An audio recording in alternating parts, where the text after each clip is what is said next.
by saying, first you have to discern how your intuition speaks to you. Is it a knowing? Is it a feeling? Do you randomly hear things in your head in your own words? How does your intuition speak to you? For me, it speaks to me in all of those ways at different points, different times. But not everybody's that way. So when I was a nomad, driving all over the country, I had a plan to make it to New Orleans one night. It was getting late, but after I'd entered into Louisiana, I kept randomly hearing Calling Baton Rouge by Garth Brooks. And the more I heard it, the more I was like, I don't know why, but I feel like I'm meant to stop in Baton Rouge. I wasn't disappointed, nor was I excited. I was just like, okay. And I did want to go to New Orleans, but I wasn't attached to it, right? So I stopped in Baton Rouge.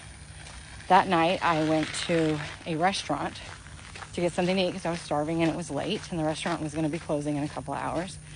And I said, it's just me. Our tables are full. And I said, well, is there any spots at the bar? And he's like, you're in luck. There's one. After 10 minutes of being there, the person next to me left and another woman came in and sat down. And she started having a conversation with the bartender. Figured out very quickly that she was also a bartender. It was her day off. She was not supposed to be there that day. She decided last minute to stop in and have a drink before she met out with her friends. I was not supposed to be there that night because in my mind, I had created the expectation that I was going to stop in New Orleans. After about 5 minutes of her being there, a conversation got struck up.